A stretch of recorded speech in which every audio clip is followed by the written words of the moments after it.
Good morning बच्चों। कैसे हैं आप लोग? हम लोग आज पढ़ने वाले हैं इवोल्यूशन ऑफ मनी। कल हम लोग ने पढ़ा था बार्टर सिस्टम, कैसे मनी ने मनी का इंट्रोडक्शन हुआ बिकॉज बार्टर सिस्टम में कुछ कमियां थी। तो किस किस फॉर्म में मनी आया हमारे पास में वो हम लोग पढ़ने वाले हैं। ठीक है। सबसे पहला क्या लिखा है यहाँ पर? इवोल्यूशन कहेंगे हम, रिवॉल्यूशन नहीं कहेंगे। उसका क्या है कि बाय इवोल्यूशन, इवॉल्व जैसे जैसे ह्यूमन बींग्स इवॉल्व होते गए, हमारे जीने का तरीका मॉडर्न होते गया, हम लोग फ्लेक्सिबल होते गए, वैसे वैसे हम लोगों ने मनी के नए नए फॉर्म को इवॉल्व किया। बराबर कि नहीं? कभी हमने कॉमोडिटीज को एक्सचेंज किया, कभी हम लोगों ने जानवरों के पंख को, दांत को, उनकी चमड़ी को एक्सचेंज किया, हमने कभी जानवरों को एक्सचेंज किया। तो ये कल्चर सालों से चल रहा है, ऐसा नहीं है कि ये अभी अभी आया है। बराबर है कि नहीं बराबर है? ठीक है। बहुत सारे इवोल्यूशनरी चेंजेस आए जो हम लोग पढ़ने वाले हैं। सबसे पहला हम लोग अभी आज पढ़ने वाले हैं, दैट इज एनिमल मनी। सबसे पहले जो इंट्रोड्यूस हुआ था प्रोटो हिस्टोरिक पीरियड, अगर आप देखेंगे तो animal money was used as a best medium of exchange. जिसके पास जो जानवर है उसको वो एक्सचेंज करता था उस व्यक्ति से जिस व्यक्ति से उसको किसी प्रकार का सामान चाहिए। अब उसमें दिक्कत क्या होती थी कि जिस व्यक्ति से आपको चावल गेहूं चाहिए उसको जानवर की भी जरूरत होनी चाहिए। तो डबल कोइंसिडेंस ऑफ बॉन्ड्स और पेरिशेबिलिटी, वैल्यू गिरती है जानवर की उम्र के साथ में, उसकी स्टोर करना, उसको बहुत सारी दिक्कतें होती थी। आप डिवाइड नहीं कर सकते उसको, जानवर को डिवाइड कैसे करोगे आप? डबल कोइंसिडेंस ऑफ बॉन्ड्स भी आएगा ना, एक बहुत इंपॉर्टेंट, कि वो भी एक बहुत बड़ा रीजन था। ठीक है। उसको इवॉल्व करके फिर कौन सा मनी आया? Commodity money. जिसके पास जो चीज है, जो जहां रहता है क्लाइमेटिक कंडीशन के हिसाब से वो वैसे यूज करता है उसको। एनिमल की स्किन, घास, शंख, पंख, दांत, सॉल्ट, रेयर आर्टिकल्स, स्टोन्स। पहले तो लोग स्टोन्स की ज्वेलरी पहनते थे, आप देखते होंगे पुरानी पिक्चरों में या कई बार जो हॉलीवुड की कई मूवीज आती हैं तो दिखाता है स्टोन्स उनके लिए बहुत बड़ा एक लग्जरी हुआ करती थी। बराबर है।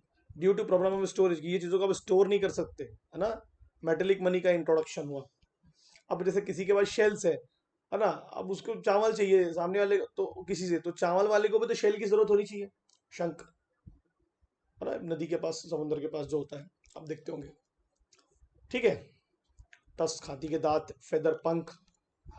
ग्रेन्स तो आपको पता ही है, घास। ग्रेन्स मतलब फूड ग्रेन्स हो जाएंगे, फूड ग्रेन्स, अनाज अनाज अनाज अनाज। मेटेलिक मनी का इंट्रोडक्शन हुआ। अब इसका ऐसा था कि इसको पहले तो एक्सट्रैक्ट करो, जमीन के अंदर से एक्सट्रैक्शन करके उसको प्योरीफाई करो। क्या लिखा उसमें? Durable metals such as gold, सबसे महंगा बनाने में इसको बहुत वो लगता था, सिल्वर, कॉपर, एल्यूमिनियम। बट इनकी अवेलेबिलिटी हर जगह नहीं थी और एक जैसे नहीं होते ना। गोल्ड अलग होता है, सिल्वर अलग होता है। गोल्ड की जगह आप सिल्वर को एक्सचेंज करोगे तो फिर वो कंपैरिजन होगा। फिर हर जगह गोल्ड को अलग अलग फॉर्म में बनाया जाता था, किसी गोल फॉर्म में, किसी को चौकन्ना फॉर्म में, तो यूनिफॉर्मिटी की कमी होती थी। बराबर है कि नहीं? फिर मेटेलिक कॉइन्स आए, ये मेटेलिक मनी है, मतलब इनको एक्सचेंज करके ही चीजों को खरीदा और बेचा जाता था। अब कॉइन्स आएंगे। देखो, हम जब मनी बोलते हैं ना, तो मनी में हम लोग करेंसी लेते हैं इंडिया में। मैंने आपको कल भी पढ़ाया था, हम कॉइन्स नहीं लेते, इसलिए उसने कॉइन को अलग से डिफाइन करने की कोशिश किया है। इन एंशियंट टाइम्स बहुत सारे राजा महाराजा रूलर जो थे, उन्होंने अपने अपने पीसेस ऑफ मेटल्स के अपनी अपनी सील लगा देना, नहीं, उनका झंडा लगा दिया, उनका थोबड़ा लगा दिया, उनका फेस लगा दिए। With the passage of time the monetary system जैसे जैसे बेहतर होते गया, गवर्नमेंट के हाथ में जब जब आती गई, यूनिफॉर्मिटी होती गई, एक जैसे नोट, एक जैसे सिक्के आते गए। बराबर है कि नहीं? लीगल स्टेटस दे दिया गया है मेटेलिक कॉइन्स को। अब दो प्रकार के मेटेलिक कॉइन्स हम लोग इंट्रोड्यूस करते हैं, एक बात ध्यान देना बहुत इंपॉर्टेंट है। पहला होता है full bodied coin. Full bodied coin simple है, ये गोल्ड का कॉइन है, एग्जांपल के तौर पर समझा रहा हूं मैं आपको। तो अगर इसको बनाने में आपको, इन्हें क्योंकि इसमें बहुत सारे मेटल्स यूज हुए होंगे ना, तो अगर उस मेटल्स की कीमत फॉर एग्जांपल 10 है, तो गोल्ड के ऊपर भी 10 रुपए लिखे रहेगा। तो जो सिक्के के ऊपर जो वैल्यू लिखी रहती है उसको हम बोलते हैं फेस वैल्यू, और जो कॉस्ट आया उसको बोलते हैं इंट्रिंसिक वैल्यू, जो इंटरनल मटेरियल अपने को लगे। मतलब क्या हुआ, जो फुल बॉडीड कॉइन होते थे जिनमें पूरा मेटल होता था, पूरी बॉडी भर, तो क्या लिखा उसमें? इक्वल, जितना उनको खर्च आया उतनी उनकी वैल्यू लिखा है हम लोग, है ना। महंगे मेटलों से बनाए जाते थे, ब्रिटिश पीरियड में यूज किए जाते थे, आपने देखा होगा पुरानी पिक्चरों में, पुराने सीरियल में, ब्रिटिश पीरियड में सिक्के ये वाले यूज होते थे। सोने की चिड़िया कहते थे, हमको लेके चले गए सारे सब सोना। अभी तुम्हारे जेब में जो सिक्का है, तुम जमा तो करती होगे गुरुवार को और शुक्रवार को जाके मंदिर में के सामने से, तुम्हारे जेब में जो सिक्का है 10 का सिक्का, तुमको क्या लगता है उसकी कीमत भी 10 रुपए है क्या? उसकी कॉस्ट नहीं नहीं नहीं, 1 रुपए का बना होगा, 50 पैसे का बना होगा, बल्क में बनाते हैं ना हम लोग तो उसको, और सस्ते मेटल से बनाते हैं। टोकन कॉइन्स क्या लिखा है इसमें, जिनकी फेस वैल्यू अगर 10 रुपए लिखा है तो उसकी कीमत ज्यादा है और उसका खर्च कम है, 1 रुपए की कीमत है बस। इंट्रिंसिक मतलब internal value, cost value, made up value, जो इंटरनल एलिमेंट्स उसमें जोड़ेगा, जो इंटरनल मटेरियल, उसका खर्च क्या है। चीपर है, एल्यूमिनियम से बनाए गए मेटल, निकल से। इनके लोअर डिनोमिनेशन होते हैं, 1 रुपए, 2 रुपए, 5 रुपए, 10 रुपए, आपने देखा होगा, स्मॉलर ट्रांजेक्शन के लिए यूज होते हैं। जितने भी कॉइन्स है उनको हम टोकन कॉइन कहते हैं, इंडिया में जितने भी कॉइन्स है ना, ये वाले अब यूज नहीं होते। अच्छा, ये फुल बॉडीड कॉइन अभी यूज कौन करता है, तो आपका आंसर होगा, फिलहाल इंडिया में इसको यूज करता है आरबीआई, रिजर्व, है ना, गोल्ड को। और इम्पोर्ट पेमेंट के लिए, अगर बाहर किसी को कुछ पे करना है तो आप गोल्ड में पे कर सकते हो, हर जगह एक्सेप्टेबल होता है गोल्ड। ये ऑथोरिटी मतलब आरबीआई हो जाता है, बराबर है कि नहीं बराबर है। ये रोजमर्रा में यूज होने वाले टोकन कॉइन्स, और फुल बॉडीड कॉइन बहुत महंगे पड़ते हैं, तो वो हम लोग रोजमर्रा के तौर पर लोगों को दिया नहीं जाता। फिर इसमें ट्रांसपोर्टेशन के इश्यूज होते थे, रखने के इश्यूज होते थे, तो पेपर मनी का इंट्रोडक्शन हुआ। करेंसी आपके जो जो आप मुझे देके जा रहे हैं अभी, करेंसी नोट्स को मोनोपोली कर दिया गया, अभी सिर्फ सेंट्रल बैंक के पास इसकी अथॉरिटी है, कोई और बैंक के पास में नहीं। अगर हर बैंक को हम ये अथॉरिटी दे देंगे तो फिर वो यूनिफॉर्मिटी खत्म हो जाएगी। आज जैसे आप फॉर एग्जांपल के तौर पर अगर आपको मैं नोट दिखाऊंगा तो उसमें लिखा रहता है आई प्रॉमिस टू पे द बियरर, और ना आरबीआई गवर्नर की साइन होती है, यूनिफॉर्मिटी दिखती है। आप जैसे पूरे 10 के नोट है तो वो 10 एक नोट एक जैसे ही दिखेंगे, नए पुरानों की बात नहीं कर रहा मैं। चलो नए पुराने अलग अलग भी दिखेंगे मगर वैल्यू तो सेम रहेगी, ऐसा तो नहीं ना। पुराने 10 के नोट की वैल्यू कम है और नए के 10 के नोट की वैल्यू ज्यादा है, वैल्यू में भी यूनिफॉर्मिटी है। जो सिक्के हैं वो इशू करती है गवर्नमेंट, मिनिस्ट्री ऑफ फाइनेंस। जो कॉइन्स है वो सॉरी, जो नोट है वो करेंसी इशू करती है सेंट्रल बैंक। देखो क्या लिखा है इसमें, 1 रुपी नोट और all coins are issued by government of India, और उसके अंदर भी कौन, मिनिस्ट्री ऑफ फाइनेंस, जो हमारी निर्मला ताई हैं जिन्होंने एक्ट ऑफ गॉड कहा कोरोना को। और करेंसी जो हायर वैल्यूज के हैं, 20, 50, 100, 500, 1000, वो आरबीआई इशू करता है।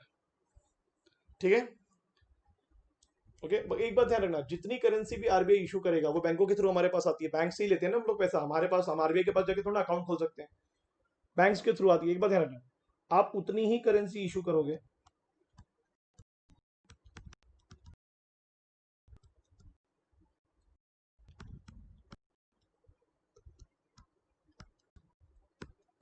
आप उतनी ही करेंसी इशू करोगे, ध्यान देना, जितने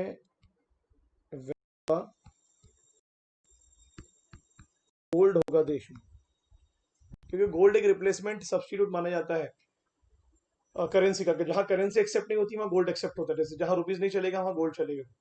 तो हम ऐसा एज्यूम कर लेंगे कि इंडिया भर में 10 लाख करोड़ का गोल्ड है, तो फुल्ली कन्वर्जन होता है ना, तो जिस दिन हमारे करेंसी की वैल्यू जीरो हो जाएगी, जिस दिन हमारे करेंसी लोग एक्सेप्ट करना बंद कर देंगे, उतना हम गोल्ड को यूज करना स्टार्ट कर देंगे। ऐसा अज्यूम किया जाता है कि इतना गोल्ड है तो इतनी करेंसी को अपन इशू करते हैं। सरकार के पास नहीं है इतना गोल्ड, देश के पास केवल। बैंक मनी, पेपर मनी मतलब तो हाथ में फिजिकल आ गया ना, इसके भी बहुत इश्यूज है, फट जाना, जल जाना, खराब हो जाना। बैंक मनी आ गया, क्रेडिट मनी, बैंक को ही हम लोग बोल देते हैं भाई तुम हमारे बेhalf में पे कर दो। देखो हम लोग डिपॉजिट जमा करते हैं बैंक के पास, current account, saving account, fix deposit, है ना, और उसी पैसे से बैंक क्या करता है, क्रेडिट देता है। जैसे ए ने अपना डिपॉजिट एक बैंक में खोला, तो बैंक उसी डिपॉजिट से सी को लोन देता है, तो एक के डिपॉजिट से दूसरे को लोन देना और उस पर इंटरेस्ट कमाना। वो जो पैसा ए ने जमा किया बी बैंक में, वो कभी भी विड्रॉ कर सकता है, ट्रांसफरेबल कर सकता है ना, बोलेगा चेक इशू कर देगा सी के नाम पर, सी बैंक में जाके पैसे ले सकता है।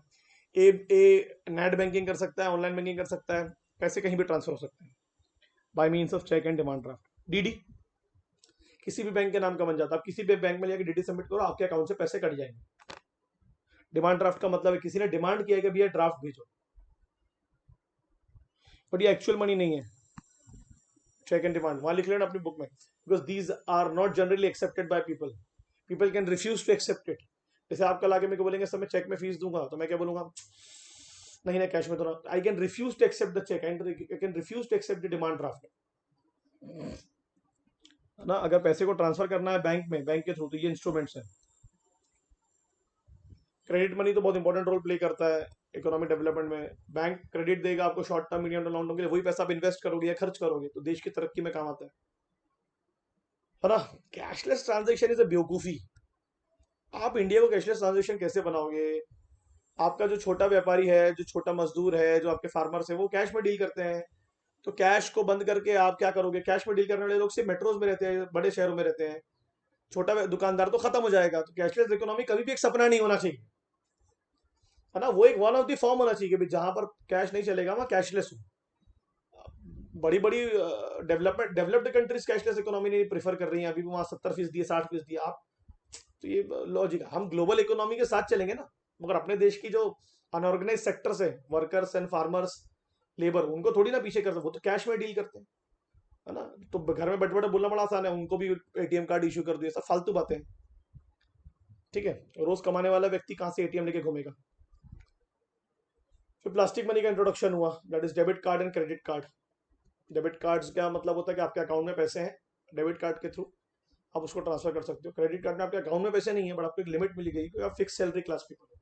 डेबिट कार्ड में आपका ही पैसा जा रहा है ना, डेबिट हो रहा है।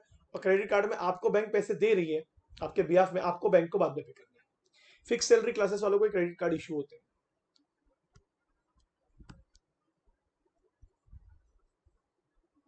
ये आपका होमवर्क है, ये आप मुझे थोड़ा सा बताएंगे क्या रिसेंट चेंजेस आए हैं बैंक में to safe use of plastic money, है ना, कि जिससे प्लास्टिक मनी के थ्रू फ्रॉड ना हो।